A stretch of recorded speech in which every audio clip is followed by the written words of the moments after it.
Over the years of gaming culture, one of the things I've always hated is the ever-growing obsession with realism in video games.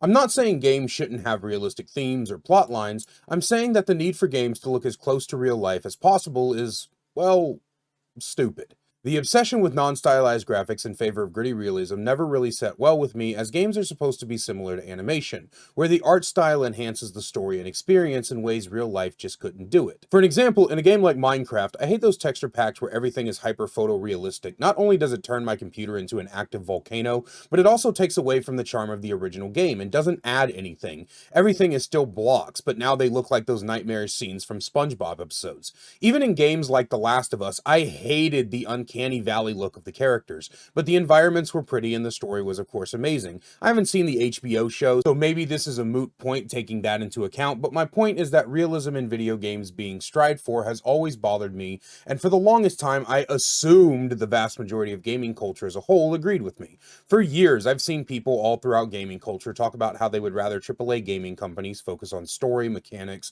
experience over graphics. Hell, a lot of people's all-time favorite video games were on things like the PS1, SNES, Sega, Nintendo 64. No realism needed. You can call it nostalgia, and I agree with you to an extent, but I replay Legend of Dragoon every year, and it's still my favorite game of all time. I still hold Sly Cooper 2 as one of the greatest games of all time as well, and so many other mores. And even in the modern era, games like Tunic and the aforementioned Minecraft are joys to play. But this push toward realism has always been a major issue, especially when discussing game balance. If you ever find yourself in a frat house museum and happen to catch a glimpse of the conversations about Call of Duty in between all the misogyny, beer, and Family Guy references, you'll find that some people will legitimately argue against fun mechanics in favor of realism.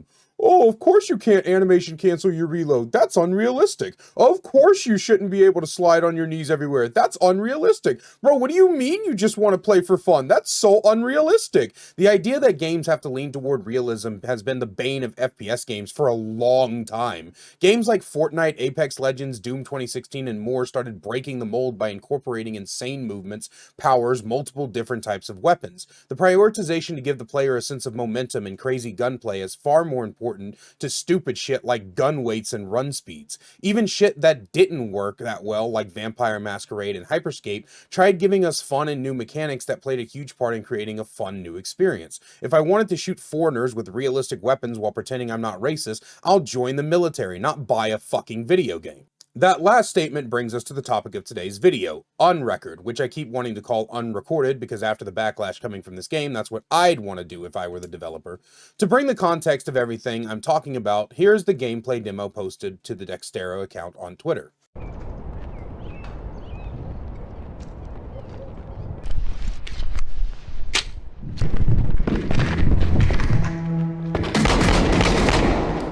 Shots fired! Shots fired!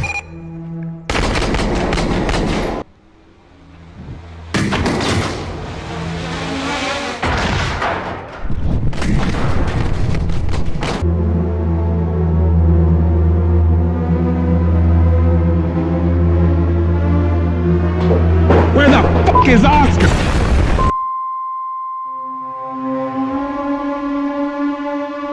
As you can see, the game is a hyper-realistic, emphasis on hyper, I mean holy shit, this looks exactly like real life for fuck's sakes, depiction of a police officer entering buildings and gunning down criminals.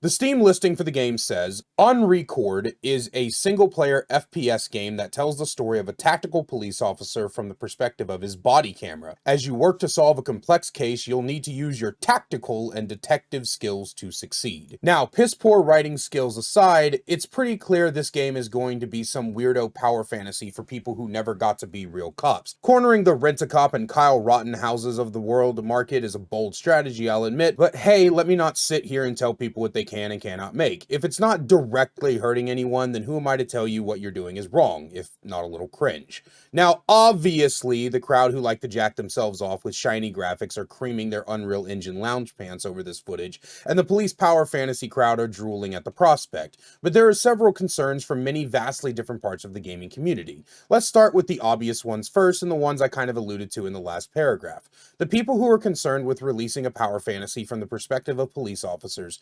It should should be a surprise to no one that police are quite controversial figures in today's atmosphere. What with the vast majority of them abusing their power, killing unarmed and innocent civilians, beating people up, and of course, only solving about 14% of crime, with the vast majority of that being speeding tickets. Yeah, good job, guys. Some are concerned that this game might be glorifying that lifestyle. Now, despite me being a raging leftist, I don't really buy into the idea that this is glorifying a lifestyle.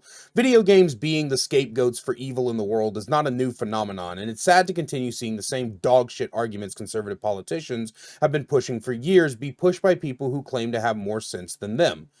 As cringe and tone deaf as this game is, I don't think it glorifies anything. It's like saying Honey Pop glorifies buying women gifts so they'll bang you. It doesn't make any logical sense.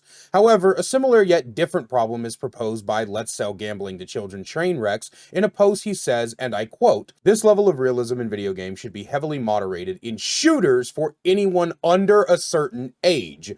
I hope parents do their job. The level of realism for shooting and killing makes me feel uncomfortable, as if I'm watching a real leak from a military or police operation." End quote. And he has a good point. This level of realism is disturbing. In fact, the level of realism is on such a massive scale, there have even been people calling it fake and a scam, to the point where the developer released a video of him working on the game in the Unreal Engine program. Now, I don't personally know enough about video game development to know how much this proves, as to me, it just looks like he's pressing play on a video and then clicking and dragging a couple of things. At one point, he does some spectator mode and clips through the environment, so I have to assume this is legit gameplay footage, but again, I don't know enough about game development to make a proper judgment call, so I'll let you guys tell me in the comments if this is legit proof. For now, I want to work off the assumption that this is 100% real and this is what the game will look like upon release. I've told you the concerns of several different sides and sprinkled my opinion into the mix as well, but here's my final words.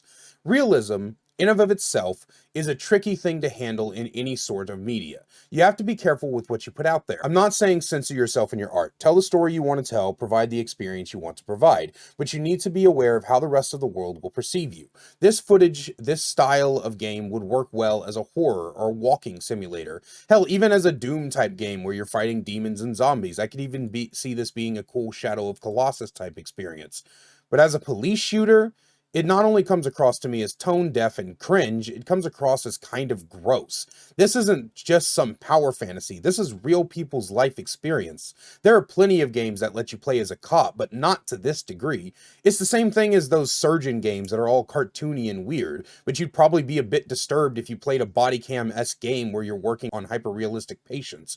And maybe that's the point. Maybe the goal of the creator is to showcase the harsh reality of what happens when the police have too much power. Maybe when the game releases, we'll see a strong lesson in how unregulated and strong the police are. Maybe this is expertly crafted social commentary, but that's not how it's being marketed. And that's the part that gets me. In the end, we'll have to wait and see how this plays out. But to me, this is a game whose realism has gone a bit too far. And that's it for today. I hope you enjoyed the analysis, and hey, let me know what you think. Do you agree with me? Trainwrecks? Others? Do you think it's fine? Do you have a completely different take? And do you like realism in video games? I'd love to read and hear everything you guys have to say in the comments, and if you want to have a chat with me live, we do have a Twitch in the description along with a Discord link.